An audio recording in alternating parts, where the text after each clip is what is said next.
तो आयुर्वेद विद्या, तंत्र विद्या, मंत्र विद्या से आप अपना थोड़ा जीवन का काम चला सकते हैं, लेकिन नारद जी को शांति नहीं मिली। इस सत्य कुमार ने कहा कि नारद जी, तुम्हें ब्रह्म विद्या को बिना समझे शांति प्राप्त नहीं हो सकती। जिसके जानने से सब कुछ जाना हो जाता है, उस एक को जानने से फिर कुछ जानना शेष नहीं रह जाता। दो बातें, जिसके जानने से सब कुछ जाना हुआ हो जाता है और जिसके जानने के बाद कुछ जानना बाकी नहीं रहता, तब उसको शांति मिलती। वरना शांति पद पदार्थ जीवन निर्वाह के लिए आवश्यक है। पद पदार्थ जीवन निर्वाह के लिए आवश्यक है। मकान, रोटी, कपड़ा ये आवश्यक है जीवन निर्वाह के लिए, ब्रह्म के लिए नहीं। जीवन निर्वाह के लिए सन्यासी, विरक्त, त्यागी, ग्रस्त, ब्रह्मचारी, वानप्रस्थी, इन सबको भोजन, कपड़ा, मकान चाहिए। क्या चाहिए? चाहिए, क्योंकि उससे इसका जीवन निर्वाह हो रहा है, तो वो चाहिए। लेकिन जब आपको उस स्थिति में कुछ नहीं चाहिए, एक बार गुरुजी ने सत्र लगाया चंडीगढ़ मोहाली में, तो मैं साथ था, एक दो संत साथ थे, वो गिरिजी भी साथ थे, वो प्रवक्ता भी साथ था। वो डॉक्टर थे, आयुर्वेद के डॉक्टर थे, वो थे इंजीनियर, लेकिन आयुर्वेद थोड़ी बहुत दवाएं जानते थे। जो कुछ लोग होते हैं ना कि होते दूसरे सब्जेक्ट के, लेकिन थोड़ी बहुत दवाएं सीख लेते हैं, तो वो धनवंतरी बन जाते। वहाँ सत्र लगाया गुरुजी ने। अब गुरुजी को उस समय डायबिटीज बहुत भयंकर था, वो खाने की व्यवस्था कर तो थी, जो आलू क्या चक्कर। मैंने उनसे बोला, कहा महाराज जी को डायबिटीज? बोले हाँ हाँ मुझे पता। कब फल लिया, कब अमरूद लिया, अमरूद लिया कुछ नहीं लाऊं, खाना खाने की व्यवस्था कर दी। अब गुरुजी 5 दिन से बोल रहे। अब बोलने के बाद लास्ट में जब आने लगे तो सब संतों को भोजन कराया उसने।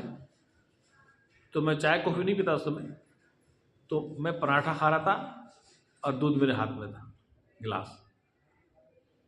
तो वो आया, सुनो आप यात्रा में चल रहे हैं, आपको भोजन के बाद दूध नहीं लेना चाहिए, पेट खराब हो जाएगा। वो गिलास उठा ले गया। गिरी बैठा, हरिद्वार वाला गिरी जी, वो कह रहा है पी ले दूध, अब पी ले। मजाक कर रहा, महाराज जी से देख रहे। हम रवाना हो गए, गाड़ी रवाना की। अच्छा, उसने 20-20 रुपये सब संतों को दक्षिणा दे दी। अब जब गाड़ी 10 किलोमीटर चली तो गुरुजी बोले नालायक ने तुम्हें कुछ दिया भी है कि नहीं दिया है? महाराज जी हमें 20-20 रुपये दें दक्षिणा की, साले काट में हमें कुछ नहीं दिया। आपको तो 3 काल कुछ चाहिए नहीं, आप खुद कहते हो मंच पे कि मुझे 3 काल कुछ नहीं चाहिए, मुझे 3 काल में कुछ भी नहीं चाहिए, आप कहते हो। और आपने कह दिया उसको जरूरत। मतलब गुरुजी की जब पूजा होने लगी सुबह, तो वो माइक पे आ गया बंदा। तो देखो समझदारी कितनी। और चंडीगढ़ का मोहाली सेक्टर 2 कृष्ण मंदिर का बहुत रईस इलाका था। सुबह कभी 100-200 आदमी थे, मतलब पैसे वाले लोग थे, वो शकल से दिख रहे थे, वो पार्कों में योग करने आते थे। तो उसने माइक पकड़ लिया था। जब मैंने पूजा करके 10 रुपये चढ़ाए तो वो लोग आने लगे पैसे ले लगे। ये कब की बात है? आज के 17-18 साल पहले। तो वो उस जमाने 500 का नोट की कीमत होती थी, आज तो 505 रुपये बराबर है। वो माइक पे आ गया, डॉक्टर सुनो सुनो सुनो, सब सुनो, ये स्वामी जी अष्टावक्र जैसे हैं, ये कुछ लेते किसी से नहीं, और उनको रोक दिया। जो देने वाले उनको रोक देगा, ये स्वामी जी अष्टावक्र जैसे कुछ लेते नहीं। अब मैं चुपचाप फटा, मैं क्यों, मुझे गुरुजी नहीं बोल रहे। तो ऐसा उनका जीवन में देखा। फिर भी उन्होंने 15 किलोमीटर बाद क्यों कहा कि उन्होंने हमें तो कुछ नहीं दिया? इसका मतलब आत्मा को कुछ नहीं खाना पीना है, लेकिन आत्मा जिस घर में रहती है, जिस देह में जीवात्मा रहती है, उसको श्वास भी चाहिए, उसको भोजन भी चाहिए। मतलब चाहिए ना, मतलब ऐसा चाहिए ऐसा नहीं, भोजन। तो वो जो बात कहते थे उच्च कोटि की, वो आदमी समझता नहीं था ये कह क्या रहे। वो अधिष्ठान में कहते कि मुझे 3 काल में कुछ नहीं चाहिए।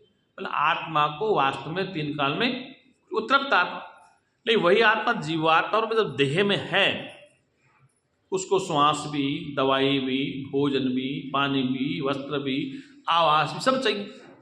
लेकिन उस रहस्य को लोग नहीं समझ पाते कि वो कहना क्या चाह रहे थे। तो कहने का तात्पर्य है कि जब वही आत्मा इस पंच भौतिक स्थूल में विराजमान है जीवात्मा रूप में, कृष्ण ने इस बात को कहा कि ममई वांस से जीव लोके जीव होते सनातन। कल मेरे से पूर्व वक्ता कुछ बोल रहे थे वहाँ पर, तो एक वक्ता मेरे से पहले इस मंत्र को बोल चुका था, फिर मैंने उसी मंत्र को उठा के सिद्ध कर दिया कि ईश्वर अंश जीव अविनाशी चेतन अमर सहज शोके रस, ममई वांस से जीव लोके जीव होते सनातन। जो ये कृष्ण गीता में कह रहे हैं सनातन से ममई वांस से मेरा ही अंश है, लेकिन मैंने कहा कि अंश कभी अंश से अलग नहीं होता है। ईश्वर का कभी टुकड़ा नहीं हो सकता, वो कभी अलग नहीं हो सकता, ईश्वर वो स्वरूप ही है। कुछ आचार्य भ्रम करते हैं कि तुम अंश हो, वो अवतारे हैं, और अंश जैसा नहीं हो सकता। अरे भाई, सोने से बनी अंगूठी सोने से कैसे नहीं हो सकती, सोना ही है। लेकिन ये भी भ्रम फैला रहे आचार्य एक्सप्लेन करने के लिए। तो मैंने 2 दी पॉइंट 3 मिनट वही बात कही जो कही थी मुझे। तो ईश्वर अंश जीव अविनाशी चेतन अमल सहज शोके राशि। ईश्वर का जो अंश जीवात्मा है वो स्वरूप ही है, वो अलग नहीं हो सकता। और इसी बात को तुलसीदास ने कितना रामायण में, ईश्वर अंश जीव अविनाशी चेतन अमल सहज सुख राशि, उसी गीता के श्लोक उठा के तुलसीदास ने अपनी मानस में लिख दिया कि ईश्वर अंश जीव अविनाशी। ईश्वर जो अंश अविनाशी है, अविनाश का मतलब वो खत्म नहीं हो सकता, और ईश्वर कोई समाप्त नहीं होता, उसमें टुकड़े नहीं हो सकते। लेकिन वो ईश्वर का जो स्वरूप है, जीव में जो अविद्या अज्ञान के कारण वो दुखी सुखी है, बस वो अविद्या गुरु के सत्संग से, वेद के प्रमाण से, शास्त्र के प्रमाण से और उपनिषदों के माध्यम से इस जीव की दूर हो जाती है, तो ईश्वर और जीव दो नहीं होते। लेकिन वो जब तक अविद्या में है, जैसे बालक माँ के घर में जेर के जाल फंसा रहता है, बालक अपने माँ के घर में जेर में, गर्भ से बाहर जेर में लिपटा रहता है, उसकी सफाई कर दो तो बच्चा ठीक, वो पशु का बच्चा होता है, इंसान का बच्चा, वो जहाँ रहता है जेर रहता है। तो ये अज्ञान की जो आवरण रूपी जेर है, इसको सद्गुरु दूर कर सकता है, और जिसकी जाली दूर हो गई वो जाके फिर वो शांत हो जाएगा। लेकिन शांत होने के बाद भी उसको संसार में नित्य नियमित कर्म तो करते ही रहने चाहिए। श्वास लेना, भोजन करना, स्नान करना, ये सब कुछ करते हैं, तो नित्य सत्संग क्यों न सुने, नित्य सदाचार का सत्संग क्यों न सुने। तो ये अति आवश्यक। वो सच्चिदानंद भगवान की। तो आज का पहला सत्र का पहली मीटिंग ही है, क्योंकि आप सभी लोग पुराने सुने सुनाए हैं, तो मैंने उसी बात को बार बार रिपीट करके अच्छा नहीं लगता। कोई नया व्यक्ति आता तो उसको तो कड़ी से सुनाते। तो ये मनुष्य ही समझ सकता है। आदेश, उपदेश, दिशा निर्देश किसके लिए है? मनुष्य के लिए, केवल मानव मात्र के लिए। जितने शास्त्र रचित हैं, जितने ग्रंथ रचित हैं, इस मनुष्य के लिए।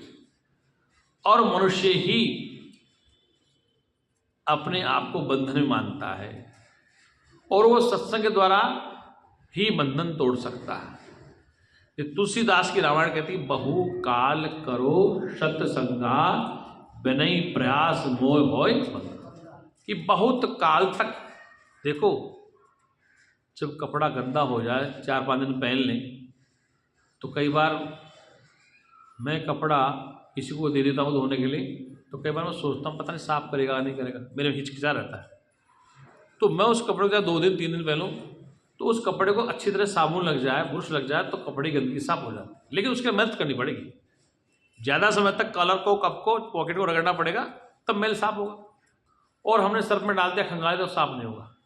ऐसे ही कई जन्म जन्मांतर की काई है। और काई का मतलब आवरण है अविद्या का। किसका आवरण? अविद्या का जो आवरण है, वो आज का नहीं, पता नहीं जन्म से पहले कहाँ शरीर था, किस योनि में थे, कहाँ से यात्रा करते इस मनुष्य शरीर में आए। अभी हमने क्या कहा था कि सृष्टि में पूर्व में पशु पक्षी थे, हम नहीं थे, बाद में आए। और अब किस योनि से यात्रा करते हम पहुंचे? हम किस योनि से यात्रा करते करते इस मनुष्य शरीर में आए हैं। अरे भाई, कुम्हार ने मिट्टी निकाली खेत में से और मटका बनाया। अब पता नहीं कौन सा मटका शमशान में खड़ा रहेगा, कौन सा मटका पानी में जाएगा, कौन सा मटका हवन में रहेगा, कौन सा मटका पूजा में होगा, कौन सा मटका कहाँ रखा, उसमें कुम्हार ने मटका बना दिया, कुम्हार ने मटका बना दिया।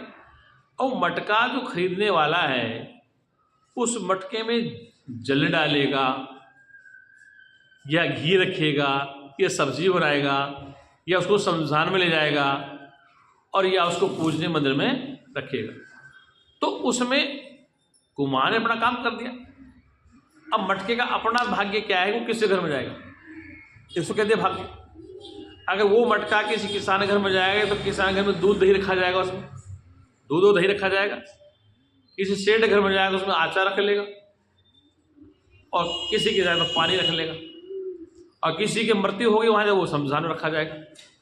अब दृष्टिकोण देखने वाले का है, मिट्टी वही है, कुम्हार वही है, लेकिन अगर मटका पूजा में है तो पूजनीय है मटका।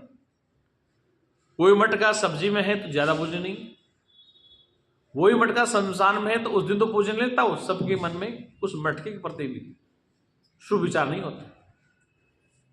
जितने तंत्र मंत्र कर्ण क्या करते हैं, चौराहे पर रख देना, ले जाकर सारा डरा ट्राफी डाल कर रख देंगे, तो चौराहे पर रख देना, जहाँ पर 4 रास्ते कटते हैं वो रख देना। बोले एक तंत्र विद्या लोगों ने पकड़ा।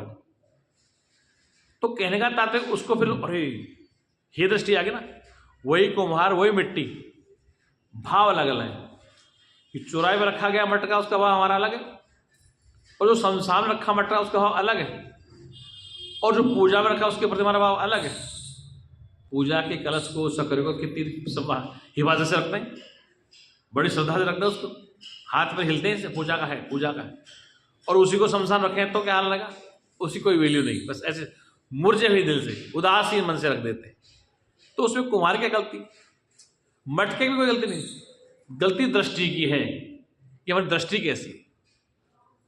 इसी प्रकार से उस परमात्मा ने सारे मटके बनाए, एक ही मिट्टी, एक ही पानी, एक ही जल, एक ही हवा, एक ही सब कुछ। पंच तत्वों में कोई विकार नहीं है, मतलब उसके बनाए तत्वों में कोई विकार नहीं। अब वो राजा घर में पैदा होता मटका या रंग के घर में पैदा था, वो उसका क्या। इसको शास्त्र कहते हैं कि इसका कोई प्रारंभ था कि अंबानी घर में पैदा हो गया।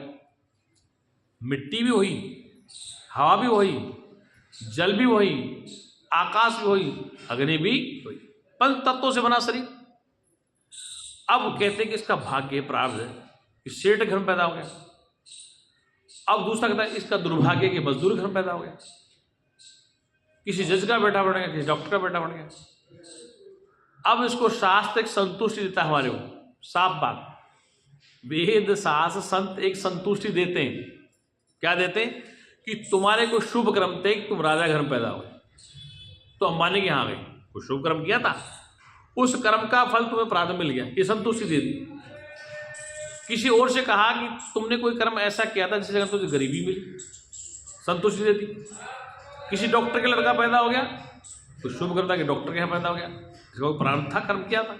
तो कर्म के सिद्धांत यहाँ लागू कर दिए कि क्रम से जज का बेटा बना, क्रम से डॉक्टर का बेटा बना, और क्रम से व्यापारी का बेटा बना, और क्रम से मजदूर का बेटा। जब सारे क्रम से बन गए, अपने कर्मानुसार बन गए और शरीर ले लिया। अब आपके हाथ में है क्रियमाण कर्म, कि राजा का लड़का राजा बने आवश्यक नहीं है, डॉक्टर का लड़का डॉक्टर बने आवश्यक नहीं, और मजदूर का बेटा मजदूर बने आवश्यक नहीं। ये सब अपने कर्म के द्वारा वो जो प्रारब्ध चीज मिलती है उसको अलग कर सकते हैं।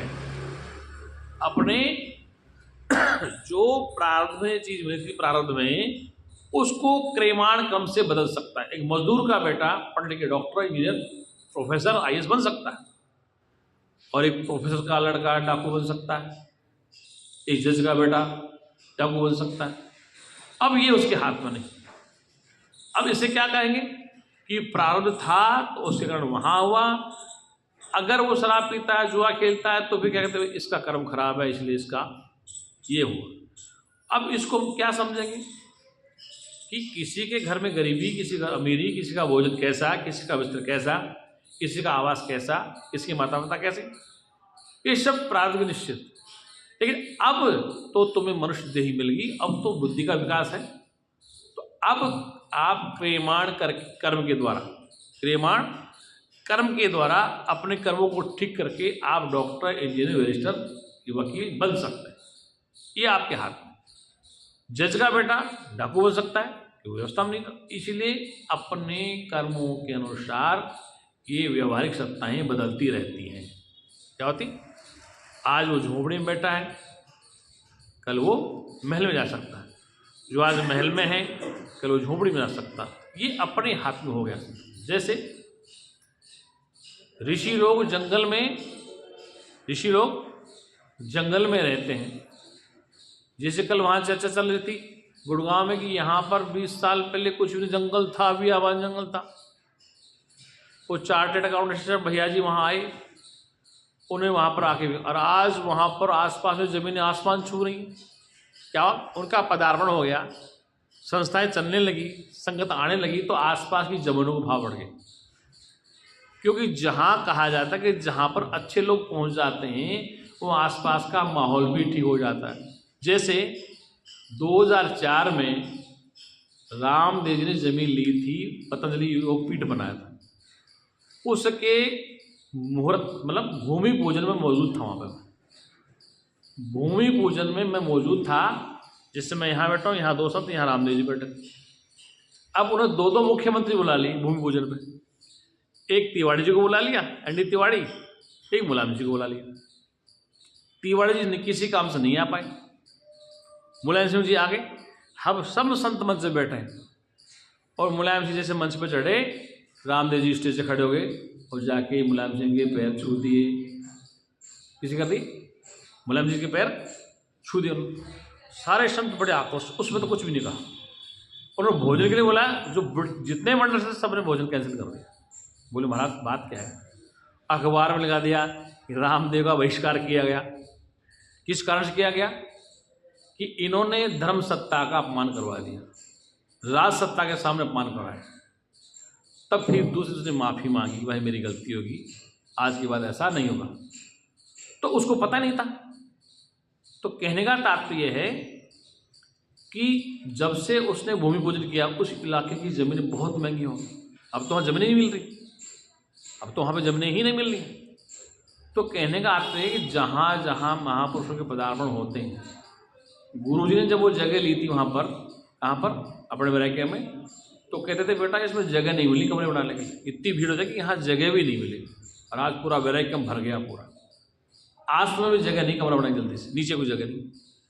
तो जहाँ पर संतों का पदार्पण होता है, ये तुलसीदास ने कहा है कि मुद मंगलमय संत समाजो, जो जग जंगम तीरथ राजो, राम भक्ति जह सुर सरि धारा, सरसई ब्रह्म विचार प्रचारा।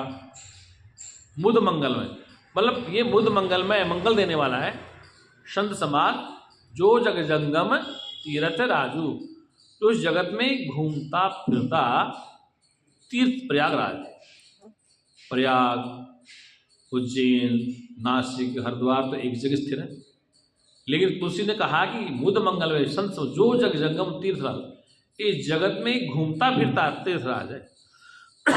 जहाँ जाता है, जिस जगह जाता है, और जहाँ रह जाता है, जहाँ बैठ जाता है, जहाँ सत्संग चालू कर देता, वहाँ पर वो तीर्थ बन जाता है। क्या बन जाता है? तीर्थ बन जाता है। तो कहने का प्राय है कि वो सत्संग की सत्य की ताकत है, जहाँ वो अधिष्ठान में ठहर जाता है, वहीं पर लोग तीर्थ कर लेते हैं। और हमारे सन्यासियों के नाम के आगे तो जैसे स्वामी राम तीर्थ, स्वामी बलानंद तीर्थ, तो तीर्थ नाम लगता है। और जैनियों तो तीर्थंकर कहते हैं। क्या कहते हैं? जैन समाज में तो तीर्थंकर कहते हैं। मतलब तीर्थ का तात्पर्य है कि जहाँ पर जाने से आपके जीवन का कल्याण हो। गंगा में स्नान किया, गंगा एक तीर्थ है, तो गंगा में स्नान करने से आपके शरीर की गंदगी दूर हुई है। किसकी हुई? शरीर। लेकिन इस सत्संग का जो तीर्थ है, ज्ञान गंगा का, इसमें स्नान करने से आपकी अविद्या की निवृत्ति होती है, मल विक्षेप आवरण दूर होती है। जानते हैं? मल विक्षेप आवरण दूर होते हैं। अब मल क्या है, विक्षेप क्या, आवरण क्या है? 3 शब्द है शास्त्र। मल किसे का? मल माने गंदगी। क्या होते हैं? गंदगी दूर होती। पूर्व कर्मों के द्वारा किए गए कर्मों की गंदगी दूर होती है कि तुम पापी दुराचारी थे अपने आप में, ये शंका खत्म करो। विक्षेप, जैसे आपका नाम दिनेश, मुकेश, सीता, गीता, मीरा इत्यादि नाम है, और उस नाम से किसी ने अपशब्द कह दिया, गाली गलौज दे दिया, तुम विक्षिप्त हो गए, परेशान हो गए। क्या हो गए? आपके चित्त में विक्षिप्त आ गई कि मुझे ऐसा क्यों कह दिया, मुझे क्यों कहा, विक्षिप्त हो गया चित्त। इसलिए कहा कि निष्काम कर्म से आपकी मल की निवृत्ति होगी और ज्ञान से आवरण की निवृत्ति होगी। तो तीनों चीजों का सिद्धांत, मल, विक्षेप और आवरण। तो शास्त्रों में जो सकाम कर्म बताया है वो तो अज्ञानियों के लिए है। क्या है? जब तक उसको बोध नहीं होता है तब तक भगवान की पूजा करो, देवता की पूजा करो, गुरु की पूजा करो, मंत्र याद करो, शिव सूर्योदय सुना करो, दुर्गा सप्तशती पढ़ा करो, हनुमान चालीसा पढ़ा, गीता का पाठ पढ़ा करो, और मानव की सेवा करो, पिता की माता की सेवा करो। तो ये क्या है? सकाम कर्म। सकाम का मतलब सत्ता दो है, एक सेवा करने वाला, एक सेवा लेने वाला।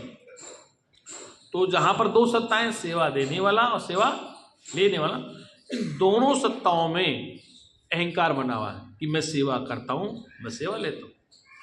तो उन कर्मों का फल भोगना पड़ता है। ये शास्त्र कहते हैं शुभ और अशुभ दो प्रकार कर्म, शुभ कर्म और अशुभ। तो अशुभ कर्मों के द्वारा शास्त्र का सिद्धांत यह है कि आप नरक में जाएंगे, इसलिए डरा गया कि अशुभ कर्म के द्वारा तुम्हें नरक की प्राप्ति होगी। क्या होगी? अशुभ कर्म के द्वारा नरक की प्राप्ति। जैसे उदाहरण के लिए कि आपने किसी संपत्ति को हड़प लिया, जमीन जायदाद हड़प लिया, तो मुकदमा आप पे लगेगा, तो नरक की तैयारी। आपने अनैतिक तरीके से किसी को परेशान किया तो मुकदमा लगे, तो नरक की तैयारी। तो शुभ कर्म करने के लिए आपको स्वर्ग का रास्ता बता दिया शास्त्रों ने। स्वर्ग का रास्ता जो क्यों बताया गया है कि शुभ कर्म करने से आपको स्वर्ग की प्राप्ति होगी। ये हमारे नहीं है, कुरान में भी है, बाइबल में भी। ये नहीं कहते कि वहाँ जन्नत में आपका रक्त गिरने से पहले हूरें मिलेंगी। वहाँ पर इस्लाम वाले कहते हैं वो जन्नत में आपका ये रक्त का बूंद गिरने से पहले आप लिए हर जगह मिलेगी।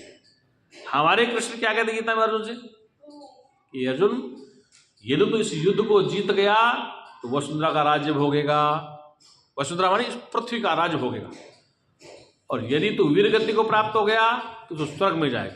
कहाँ जाएगा? वीर गति को प्राप्त हो तो योद्धा वीर गति प्राप्त कहाँ जाएंगे? स्वर्ग में जाएंगे। इन फौजियों से कह दे जाके बॉर्डर पे ट्रेनिंग में, मेरे ऐसा कोई ब्रह्म ज्ञानी कि न कहीं स्वर्ग है क्या नरक है, तो भी बेवकूफ़ बना के मार रहे हैं बॉर्डर पर, तो क्या युद्ध लड़ेंगे? इसलिए उनको जोश देना पड़ता है, उनको जोश भरना पड़ता है। तो कृष्ण ने अर्जुन के अंतक में जोश भर दिया। अगर तो जीत गया तो संसार का वैभव होगा, और यदि वीर गति को प्राप्त हो गया, युद्ध में तू कुर्बान हो गया, शहीद हो गया, तो तुझे स्वर्ग का रास्ता मिलेगा। इसी बात को कुरान कहते, इसी बात को बाइबल कहते। इन दोनों पॉइंटों को हर शास्त्र करा है। क्यों करा है? कि इस मनुष्य को कहीं तो रोको, इसको स्वर्ग का लालच दो, इसको नरक का ढह दिखाओ। इसको स्वर्ग का लालच दो, लोभ दो तो शुभ कर्म करेगा, इसको नरक का डर दिखाओ तो अशुभ कर्म बचेगा।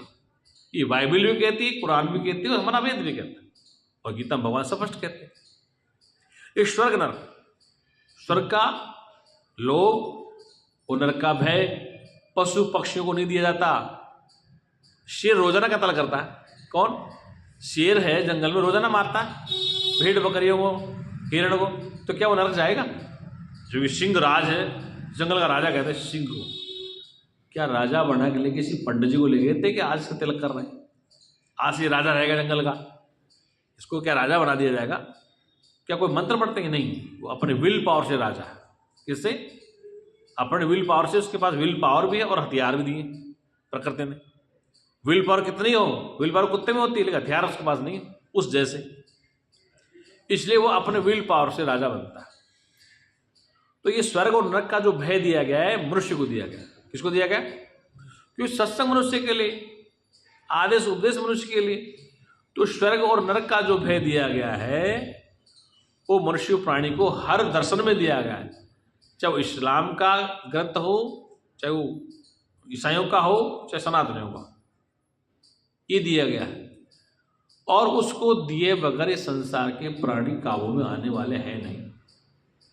क्या नहीं, जो घर में भैंस होती थी, बैल होते थे, ऊँट होते थे, तो ऊँट से खेती लेनी है या भैंस का जो पटरा था उससे खेती करनी, तो क्या करते थे, नाक में नकेल डालते थे। जो काबू ने तो क्या करते थे, इसके नाक में नकेल डालते थे, फिर खींचते थे। ऊँट को भी खींचते हैं, बैल को भी खींचते हैं, भैंसे को भी खींचते हैं, जिससे वो कंट्रोल में रहे। तो ये नकेल है इस इंसान के नाक में कि तुम ऐसा करोगे ऐसा होगा, ऐसा करोगे ऐसा होगा।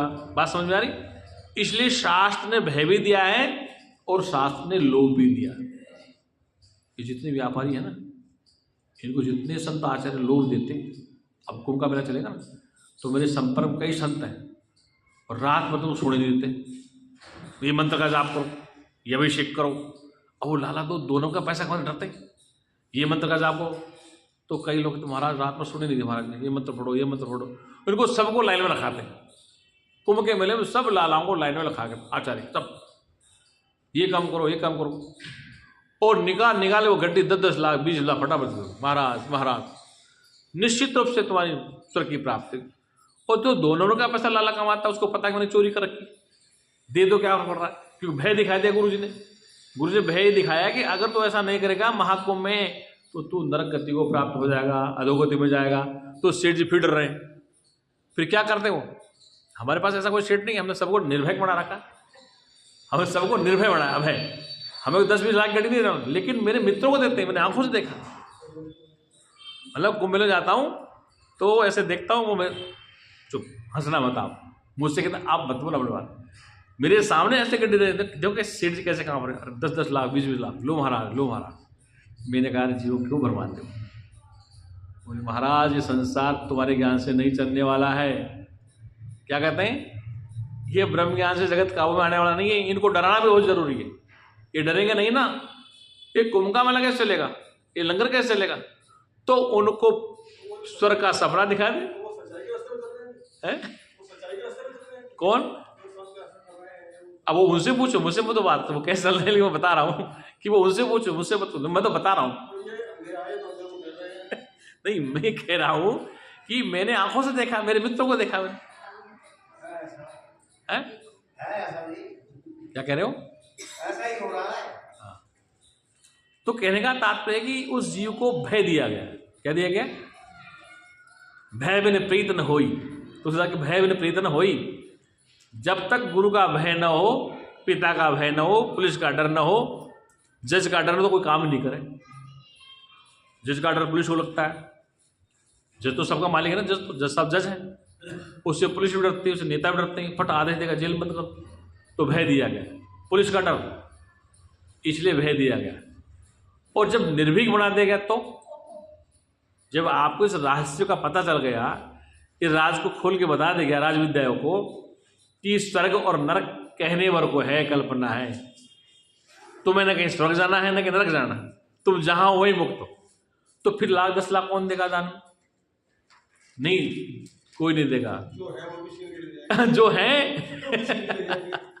तो मेरा कहने का तात्पर्य कि ये सारे दर्शन भय से भरे पड़े हैं। सारे दर्शनों को देखो तुम, मतलब उपनिषदों को छोड़ दो, सारे दर्शन, क्योंकि हमारे शास्त्र 3 प्रकार के, एक भय देने वाला, एक रोचक, एक यथार्थ। तो भय देने में क्या आता है, ये तंत्र मंत्र वाले डायरेक्ट पड़े, ये सब भय देते हैं। रोचक में संगीत कला है, नाच गान है। यथार्थ वेदांत। और यथार्थ कहने वाले हजारों को बिरले शब्द मिलते हैं, क्योंकि कई संतों ने मुझे देखा, मैंने संपर्क रहा, तो बोले महाराज मैं भी ऐसे ही बोलता था जैसे आप बोलते हैं, लेकिन देखा एक दिन मैं खुद ही रोटी बनाना, खुद ही कपड़े में, कोई आए नहीं चेला। तो फिर क्या किया, बोले यूटर्न ले लिया मैंने। क्या ले लिया, यूटर्न को जानते हो, यूटर्न में रास्ता छोड़ दे चल जाओ।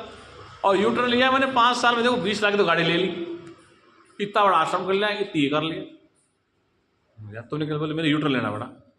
और आज देखो हजारों आदमी मेरे पास लाइन में आते हैं, टाइम उनका आने का, ऐसे नहीं आ सकता, नो एंट्री, बिना परमिशन कोई नहीं अंदर आएगा, दूर दूर रहो। 2-4 पीए बना लिए, अभी महाराज जी आराम करें, चाहे वो टीवी देख रहे बैठे बैठे कमरे में, चाहे वो टीवी देख रहे, महाराज जी आराम कर रहे हैं। हमारे सीधा इंटरेस्ट नहीं इनके पास। आप जैसे हरिद्वार जाओ, जहाँ फटाफट गुरु जी के पास हमारे पास घुस जाते हो, वहाँ नहीं, ऐसा नहीं, वहाँ तो प्रोपोजन बना रखा। और लोग वास्तव में उस ड्राम है कृष्ण ने जो खेल खेला वो यही तो खेल खेला। हाँ, हर एक जगह से खेला उसने खेल। तो मतलब कहने का तात्पर्य कि वो सब लोग, और वहां पर ये लोगों को देखा कि वास्तव में लोग जो संपन्न, मतलब कि इसको पकड़ना, तो उसका कहने का तात्पर्य कि वो संपन्न, अर्थ में संपन्न है, ज्ञान में संपन्न नहीं। केवल धन में संपन्न है वो, ज्ञान में संपन्न नहीं। संपन्नता दो प्रकार की, एक तो बौद्धिक संपन्नता, वो आदमी गुलाम नहीं बन सकता। जो बौद्धिक व्यक्ति है, विकसित व्यक्ति, वो गुलाम कभी नहीं बन सकता, और ये ब्रह्म ज्ञान आपको गुलामी से मुक्त करता है। लेकिन जिसकी बौद्धिक क्षमता खो गई है वो गुलाम बन जाएगा।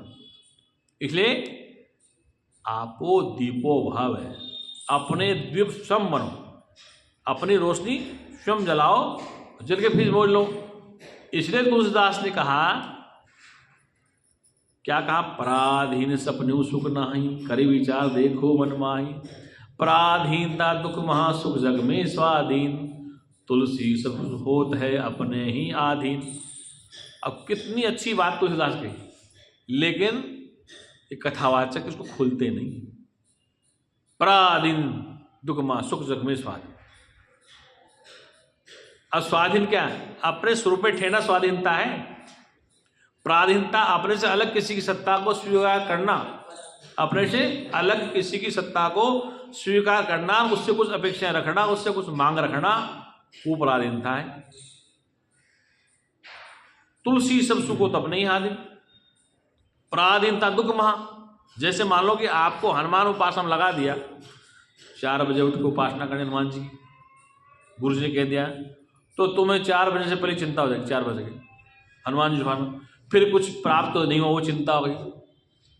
इतने दिन से पूजा करो हनुमान जी की, कुछ मिला ही नहीं, वो टेंशन आ गया, आज मैं लेट हो गया, आज मैं सोया नहीं।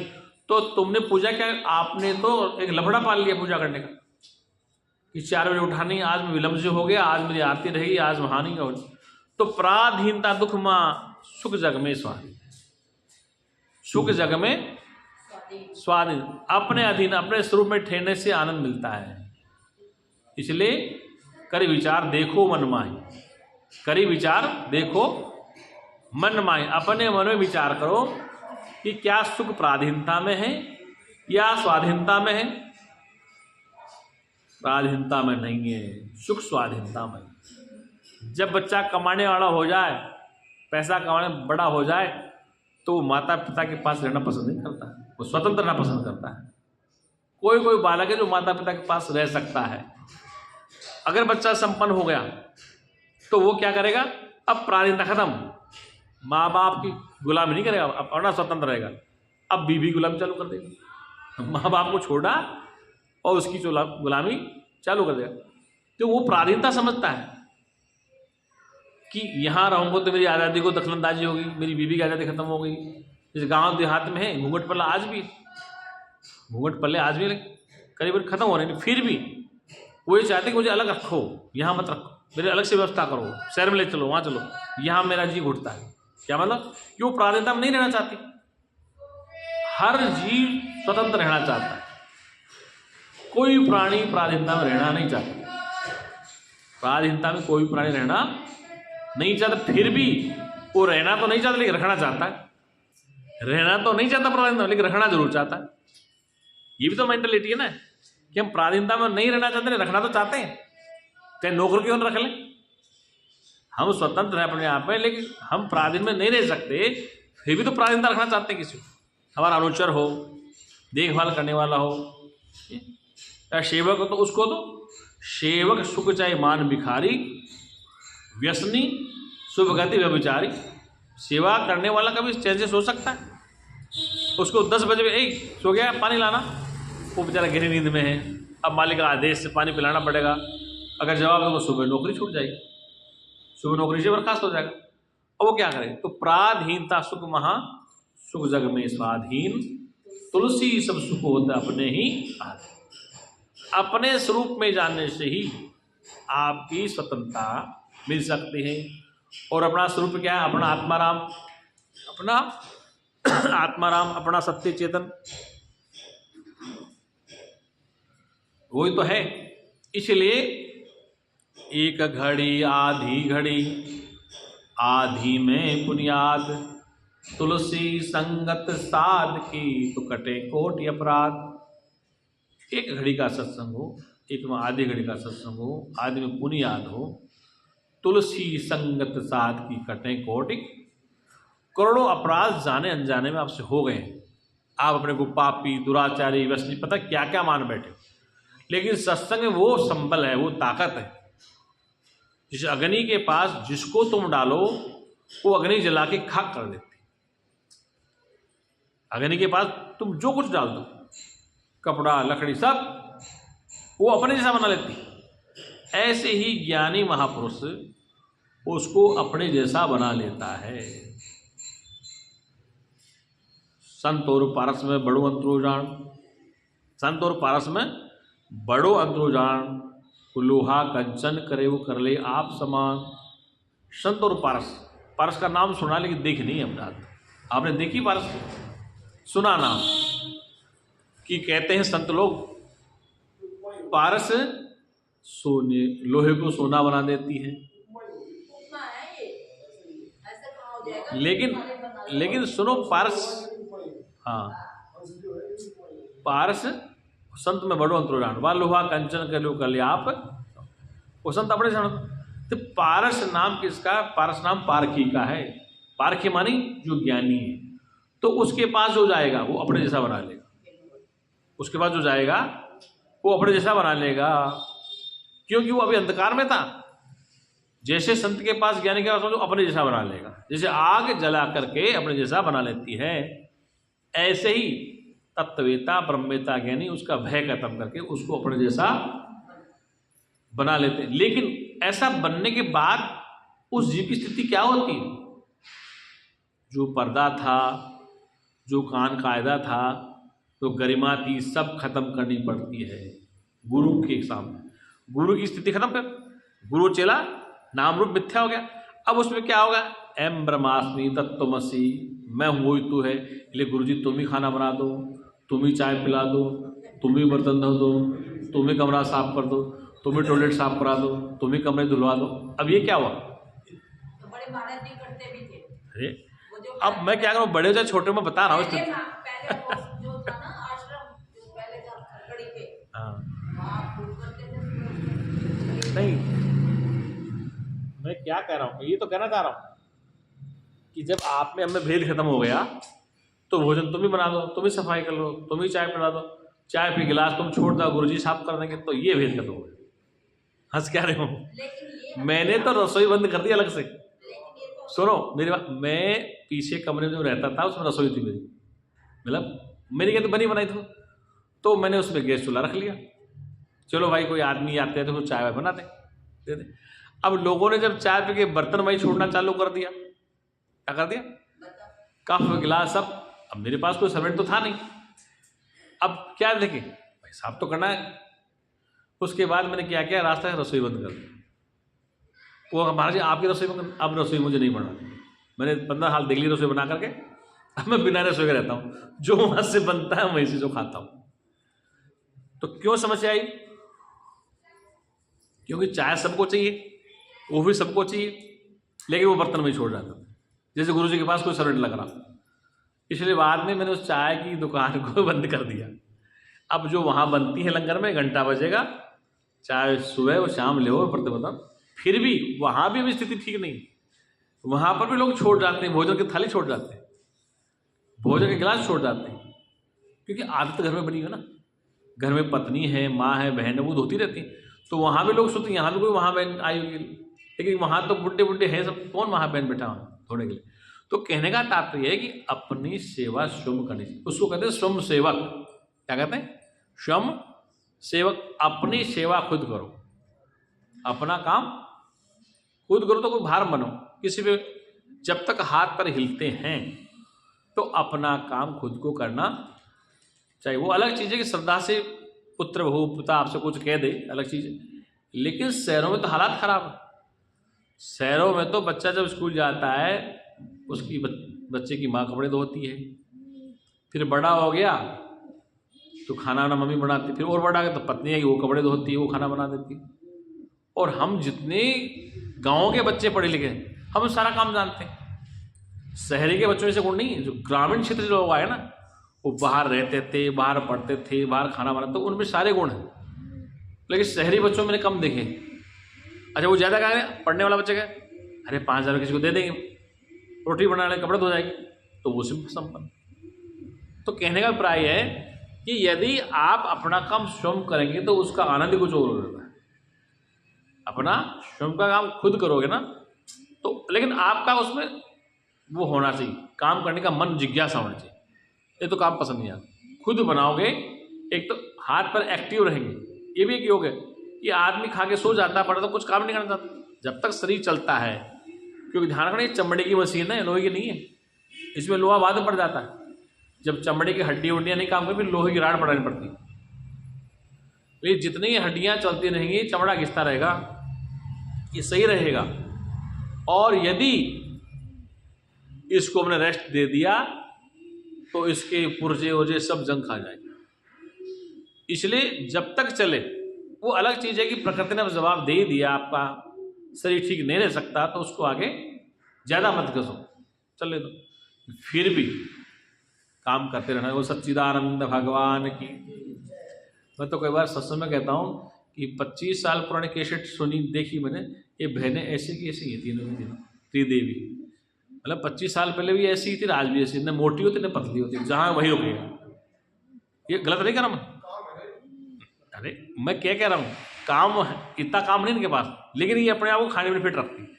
मतलब 25 साल पुरानी कैसेट देखी मैंने एक दिन उस पर यूट्यूब पे कोई, तो ये ऐसी बेटी चमन की मम्मी, वो तो ये तीनों ऐसी कैसी क्यों, क्योंकि ये खाने पीने में संयमता से रहती। जब गाय भैंस घर में रहती, खूब खा सकती है, लेकिन नहीं। इस शरीर को संभाल के रखना भी हमारे हाथ में है। ज़्यादा मिल जाए, ज़्यादा हाथ में बैठे रहो, फिर चर्बी बढ़ेगी, शरीर भारी होगा, तो बीमारी कौन करेगा घर में। इतना काम करती हैं, लेकिन वो उसको मेंटेन तो रखती ना। गाय भैंस को काम कर, मेरे पास बहुत भाई, वो बहुत भारी भारी हैं महिलाएं। गाय भैंस ये नहीं, गाय भैंस का और भी कई लोग हमारे, वो भारी हो जाती महिलाएं। तो इस शरीर को संभाल के रखना, ये तो अपने हाथ में है। शरीर के साथ साथ जीभ पे कंट्रोल जाना, झगड़ा ना हो, ना पेट का लफड़ा।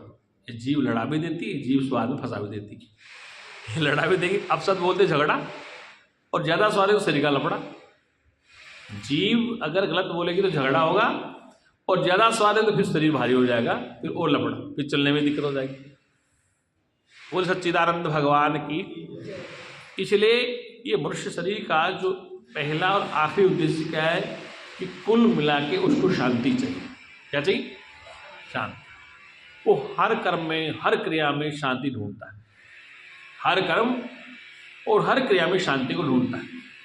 पूजा पाठ में, हवन में, तीर्थयात्रा में, तीर्थ यात्रा में, हर जगह वो शांति की तलाश में। लेकिन भागते भागते भागते जब थक जाता है, योग दर्शन के ऋषि योग थक गए, सांख्य वाले रुक गए, न्याय वाले रुक गए, तो अंत में मत अभी भी चालू उनके, योग दर्शन की आचार्य अब भी है, और के मत अब भी हैं, और आपस में मत मतांतर हैं। अभी तक मत मतांतर एक नहीं। मतलब योग दर्शन, सांख्य दर्शन, न्याय दर्शन, वैशेषिक दर्शन और पूर्व मीमांसा, इन सब के संतों की आपस में आचरण झगड़े आदि हैं। तो कहने का तात्पर्य, हम वेदांत के सत्संग वाले, हम उसको सत्य मानते हैं, जिससे हमें तृप्ति मिल जाए। क्या मिल जाए?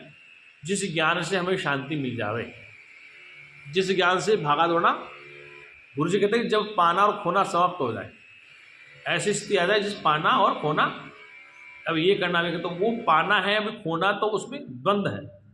तो वो स्थिति कब है जब पाना खोना समाप्त, जब आप में, गुरु जी कहते हैं जो जो स्थिति आती है त्यों त्यों शांति दर्शाती है। जो जो स्थिति आती है त्यों त्यों शांति दर्शाती है। जब मन निरोध हो जाता है, सुख सिंधु हृदय मिल जाता है, फिर आनंद ज्ञान लहराता है। मानो न मानो तुम जानो, हम सत्य सत्य बतला। तो जो जो स्थिति आती है, स्थिति कब आएगी? विचार से स्थिति आती है। धन संपत्ति इकट्ठा करने से स्थिरता नहीं आती।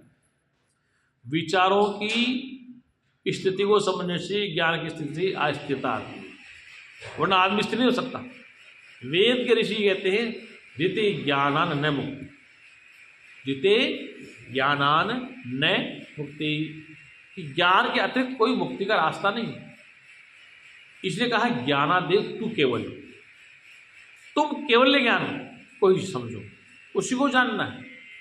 उसको जब तक नहीं समझोगे तब तक आपको शांति की प्राप्ति नहीं हो सकती और दुखों की निवृत्ति नहीं हो सकती। दुख की निवृत्ति और परमात्मा की प्राप्ति केवल ज्ञान से होती है। इसलिए केवल ज्ञान करो।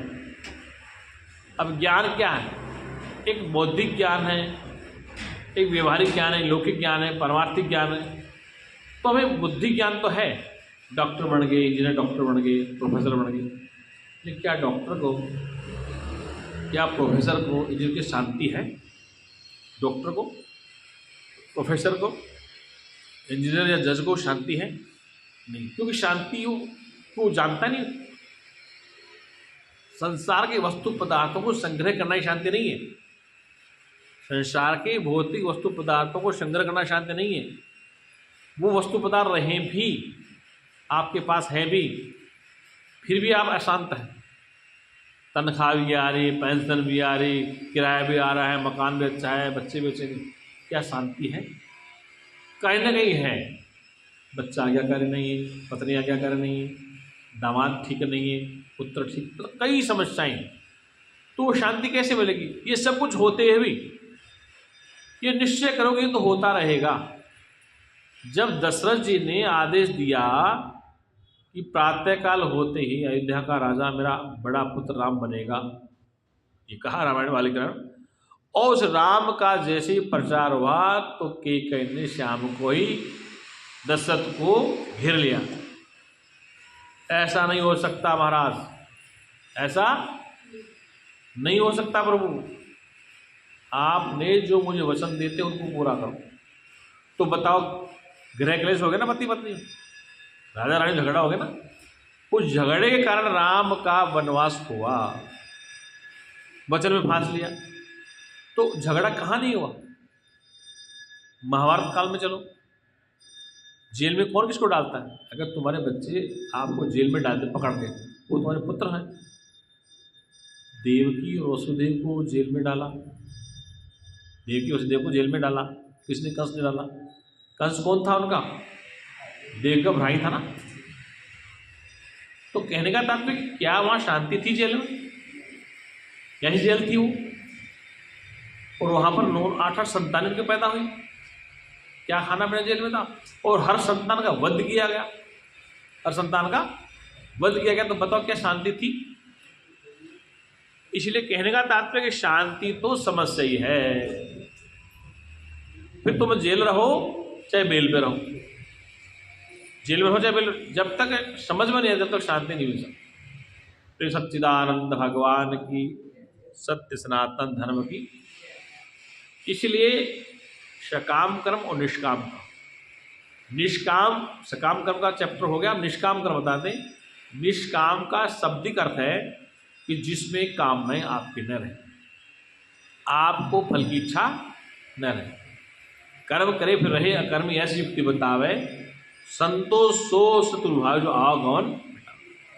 कब इच्छा? जब समस्त कर्म अपने लिए हो जाएंगे, जब तक पिता है, पुत्र है, गुरु है, भगवान है, अलग अलग सत्ता है,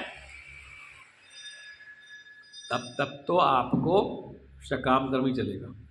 लेकिन जब ये समझ में आत्मे आत्मने तुष्ट है, गीता में कृष्ण कहा है आत्मने आत्मने तुष्ट है, जब समस्त कर्म अपने आत्मा के लिए हो जाते हैं, अर्थात मानी कहने का अपने अपने ही लिए कर्म हो जाते हैं। जैसे इस शरीर में कहीं फोड़ा हो, फुंसी हो, तो हम उसको ठीक करते हैं, तो हम अपने को ठीक करते हैं। ऐसे कोई दुखी हो, पीड़ित हो, बीमार हो, उसको हम दवा दारू दिला, तो वो दूसरा नहीं, वो आपका अपना ही अभिन्न अंग है। ममई वांस से जीव लोगे, ये मेरा ही अंग है। उसको दवा देना, भोजन कराना, ठीक करना, वो आपने अपना दर्द मिटा है, न कि उस मरीज को आपने ठीक किया है। अगर ये सोचेंगे मैंने किसी की मदद की थी मरीज को, तो वो ठीक नहीं, मैंने अपना ही दर्द मिटा है।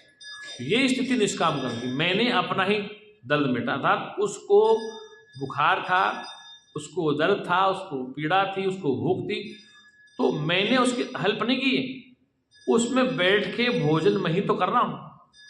उस शरीर में जो दुख कष्ट भोग रहा हूँ वो मैं ही तो हूँ जीवात्मा रूप में। उसको जो भोजन मिला वो मैं ही तो ग्रहण कर रहा हूँ। उसके शरीर में जो पीड़ा कष्ट है उसको मैं तो सहन कर रहा हूँ। इसलिए मैंने उसको नहीं किया, मैंने अपने ही अंग को ठीक किया है, मैंने अपने ही पेट को भोजन दिया है, मैंने अपने अंग को ठीक करवाया है। तभी बात समझेंगे हाँ मैं अपने आप में समस्त में एक को ही देखता हूँ। वो निष्काम कर्म होगा तो फिर उस निष्काम कर्म का फल नहीं बनेगा, क्योंकि आपने द्वैत सत्ता खत्म कर दी। आपने द्वैत सत्ता को खत्म कर दिया, दूसरा बने नहीं। आपने एक ही द्वितीयो देव भयम भवती, भय दूसरे से होता अपने से नहीं होता। तो जब आपका अपना ही स्वरूप उसमें है तो फिर आपने कोई कर्म नहीं किया, आपने केवल अपना ही दर्द मेटा। जब समस्त कर्म अपने लिए हो जाए फिर वहाँ कर्म भी नहीं होगा। कर्म दो में होता है, कर्म भी दो में होता है, कर्ता करण और क्रिया, तीन चीजें, कर्ता कर्म और करण। तो वहाँ पर एक ही वस्तु, तो एक वस्तु में न क्रिया होती, न कर्म होता, न क्रियमाण होता। क्या था? कर्ता कर्म और करण ये नहीं होते, त्रित्ववाद है। जब निष्काम में आप आ गए, निष्काम समझ गया, तो न कर्ता है, न कर्म है, न करण हो जा। वहाँ पर न दूसरा है, उसमें आप ही हैं, तो न कर्ता बनेगा आपका, न कोई कर्म लागू होता है। लेकिन कर्ता कर्म कब सिद्धांत लागू होगा, खत्म होगा? जब आप न करता है न भोगता है, आप अभोक्ता अकर्ता है। भोक्ता कब है? जब भोग्य वस्तु सामने है। कर्ता कब है? जब दूसरी सत्ता सामने है। सकामी कब है? जब दूसरी सत्ता सामने है। जब जब सत्ता दूसरी खड़ी करेंगे, जब तक आप अपवाद खड़ाएंगे, जब तक आप करता है। लेकिन जब आपका अपना ही स्वरूप है, ऐसा समझ लिया, जान लिया गया, तो फिर आपको कोई कर्म का फल भोगना नहीं पड़ेगा। इसलिए कहा अकर्ता अभोक्ता अहम, मैं कर्ता मैं अभोक्ता हूँ। क्योंकि अकर्ता इसलिए कि मैंने दूसरे के लिए किया ही नहीं, अभोक्ता इसलिए दूसरा वस्तु मैंने भोगी नहीं, इसलिए अकर्ता अभोक्ता मैं हूँ। मैं क्या हूँ? अकर्ता अभोक्ता मैं हूँ, शुद्ध स्वरूप में हूँ, निश्चिदानंद में हूँ। तो ऐसा ज्ञान होने से इस जीव की जीवाकार वृत्ति समाप्त हो जाती है और वह जीव ब्रह्माकार वृत्ति में ठहर जाता है। अब वृत्ति भी परमानेंट नहीं ठहरती। कई बार लोग मुझसे पूछते हैं फोन से, वैसे भी महाराज उसमें ठहरे कैसे, महाराज ठहरे कैसे? हम घर का काम भी करें, पति की डांट भी सुने, बच्चों को, तो उसमें ठहरे कैसे? अरे भाई आप ठहरे हुए हैं, आप अपने से कभी अलग हुए नहीं। गीता कहते नित्य युक्त से योगी ने, ज्ञानी हमेशा नित्य में रहता है, कभी नित्य में जाता नहीं। तो तुम ठहरे हो, लेकिन तुम्हारी वृत्ति पति में है, वृत्ति धन में है, वृत्ति पुत्र में है, वृत्ति मकान में, वृत्ति सेल में, तो आप समझते हो समस्या आ गई, तो हम ठहरे कहाँ? ऐसा नहीं हो सकता। सूर्य होगा तो उसे गर्मी जरूर होगी, चांद होगा तो शीतलता जरूर होगी। इसलिए आप हैं चेतन, तो आपकी चंचलता जरूर रहेगी। जल है तो उसमें लहरें जरूर बनेगी। जल का स्वभाव ठंडक है, शीतल है। इसलिए आप चेतन स्वरूप हैं, तो चेतन में फुरना तो होगा ही होगा। इस खंबे को न ज्ञान होता, न सर्दी लगती, न गर्मी लगती, न इसकी में कोई वृत्ति होती, इसमें न कोई वृत्ति होती। वृत्ति तो चेतना में है, जीवाकार वृत्ति, भोगाकार वृत्ति, विषयकार वृत्ति। ये वृत्तियां तो हम बनाते हैं। सामने पति आ गया तो वृत्ति बन गई पति वाली। ये मोबाइल में कई बार साइलेंट करके बैठा हुआ सत्संग, मैंने साइलेंट कर रखा, फिर भी शोर मचा रहा, मैं पूरा साइलेंट कर रखा। साइलेंट वो हुआ ही नहीं तो वो शोर मचाता नहीं। इसीलिए क्या कहा कि वृत्ति, पति सामने आ गई तो वृत्ति क्या है? पति। पुत्र सामने आ गई तो वृत्ति क्या है? पुत्र वाले। भैंस गाय सामने, वृत्ति कैसी? पशु के सामने। मित्र आ गया तो वृत्ति कैसी? गुरु आ गया तो वृत्ति से सारे संबंध है। वृत्ति धन में तो लोभ वृत्ति, वृत्ति पति में तो अलग है, वृत्ति पत्नी में अलग है, वृत्ति पुत्र में, वृत्ति मित्र में, वृत्ति ईश्वर में है, वृत्ति सत्संग में है, वृत्ति भोग विषय में। तो वृत्ति का खेल कुछ समय के लिए होता है, 1 घंटा, आधे घंटा, 10 मिनट, 2 मिनट, 2-4 दिन। तो वृत्ति हर पल बदलती रहती। मतलब कि जैसे आप किसी प्लेटफार्म में खड़े हैं तो वो प्लेटफार्म का जो टीवी चैनल चलता है उसमें लिखा है गाड़ियां आ रही जा रही हैं, प्लेटफार्म इतने बड़ी गाड़ी आ रही, और आप खड़े खड़े देख, तो वो जो आज आ रही देख रहे हैं ना फ्रीक्वेंसी, बारंबारता, उस बोर्ड पे आना जाना ट्रेन का, और आप खड़े देख रहे हैं, तो वर्तियां तो बनेंगी, बिगड़ेगी। वर्तियां पुत्र में आ सकती हैं, पत्नी में आ सकती हैं, धन में आ सकती हैं, सहेली में आ सकती हैं, मकान में आ सकती हैं, जमीन जायदाद पे आ सकती हैं, किसी अच्छे विषय पे आ सकती हैं, किसी बुरे विषय पे आ सकती। तो वर्तियां तो आती और जाती रहेंगी, लेकिन वर्तियों का जो साक्षी जानने वाला है वह उनके साथ अटैच हो जाता है, वो दुखी सुखी हो जाता है। इसलिए वर्तियों की तुम साक्षी बने रहो, साक्षी भाव में रहोगे तो वर्तियां आपको कष्टकारी नहीं होंगी। फिर भी कष्टकारी होती हैं तो होश में रहना जरूरी है, क्योंकि राम की सीता जब जंगल से चली गई तो राम की वर्ती कहाँ थी? सीता में। और राम जंगल में, जंगल के पेड़ पौधों से, पशु पक्षियों से रो रो के पूछ रहे हैं, अश्रु प्राप्त हो रहे हैं, राम की आंखों में अश्रु, मतलब आंखों में आंसू आ रहे हैं। वो पूछ रहे कि क्या आपने सीता को देखा था? मेरी सीता मृग नयनी थी। कैसी थी? उसकी आंखें हिरण जैसी मोटी चौड़ी थी। तो वर्ती क्या राम की नहीं की सीता? राम क्यों रो रहे थे? वर्ती गई। अब लोग, वो तो खेल था उनका, तुम्हारा क्या है? उनकी पत्नी खोई तो खेल है, तुम्हारी पत्नी तो क्या है? वो ड्रामा नहीं, वो तो आफत है। तो कहने का तात्पर्य है कि ये वर्ती का खेल है। वर्ती हर पल बदलती, 1 सेकंड में समय से भी ज्यादा बार वर्ती बदलती है।